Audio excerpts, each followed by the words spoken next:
എല്ലാം അവൻ ഉദ്ദേശിച്ചത് പ്രകാരം നടത്തുന്നവനാണ്. അവൻ ഉദ്ദേശിച്ചതല്ലാതെ നടക്കുകയില്ല.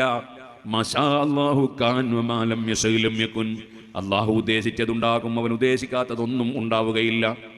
ഈ ഇറാദത്ത് എന്ന സിഫത്ത് വിശദീകരിച്ചുകൊണ്ട് ഇമാം ഗസാലി റളിയല്ലാഹു അൻഹു രേഖപ്പെടുത്തി, മുരീദുൽ കായിനാത്ത്, സർവ്വസൃഷ്ടികളെയും അവൻ ഉദ്ദേശിച്ചുണ്ടാക്കുന്നതും ഉണ്ടാക്കിയതുമാണ്.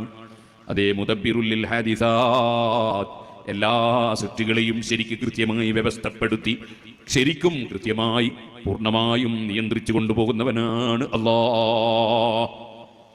എല്ലാറ്റിനെയും നിയന്ത്രിക്കുന്നവൻ അല്ലാഹുവാണ്. അല്ലാഹു അല്ലാതെ നിയന്ത്രിക്കുന്നവൻ ഇല്ല. ലാ തദ്ബീറ ലിമൻ ലാ ഖൽഖ ലഹ്. ഇമാം റംലി റളിയല്ലാഹു അൻഹു വിശദീകരിക്കുകയാണ്, സൃഷ്ടാവായ പടച്ചവനല്ലാതെ ഒരു നിയന്ത്രണവും ഇല്ല. എല്ലാം നിയന്ത്രിക്കുന്നവൻ അല്ലാഹുവാണ്. എന്നാൽ പിന്നെ ഞാനിവിടെ വന്നപ്പോൾ വണ്ടി നിയന്ത്രിച്ച ഡ്രൈവറുണ്ട്, പ്ലെയിന് നിയന്ത്രിക്കുന്ന പൈലറ്റുണ്ട്. ചിലർ പറയാറുണ്ട് ലോകോട്ടാകെ അമേരിക്കയാണ് നിയന്ത്രിക്കുന്നത്. മുജാഹിദിന്റെ മുഖപത്രമായ അൽമനാറിലും ഖുർആൻ പരിഭാഷയിലും പല തഫ്സീറുകളിലും ഉള്ള ഒരു സത്യമുണ്ട്. മുജാഹിദ് സത്യം പറഞ്ഞ സത്യം എന്ന് പറയട്ടെ. അതെന്താണ്? മലക്കുകൾ ലോകം നിയന്ത്രിക്കുന്നു എന്നാണ്. പിന്നെ നമ്മളിപ്പോൾ പറഞ്ഞില്ലേ അള്ളാഹയാണ് എല്ലാം നിയന്ത്രിക്കുന്നത്, അത് തമ്മിൽ എതിരൊന്നുമില്ല. മലക്കുകൾ നിയന്ത്രിക്കുന്നു എന്ന് പറഞ്ഞാൽ മലക്കുകൾ ഇടപെടുന്നു, പ്രവർത്തിക്കുന്നു എന്നാണ് അതിന്റെ അർത്ഥം. അല്ലാതെ യഥാർത്ഥ നിയന്ത്രണം നടത്തുന്നു എന്നല്ല. യഥാർത്ഥ നിയന്ത്രണം അല്ലാഹുവിന് മാത്രമേ ഉള്ളൂ. അത് സട്ടാവായ പഠിച്ചവന് മാത്രമുള്ളതാണ്. ഫൽ മുദബ്ബിറാത്തി അംറാ, കാര്യങ്ങളെ നിയന്ത്രിക്കുന്നവർ തന്നെയാണ് സത്യം എന്ന് ഖുർആൻ പറഞ്ഞു.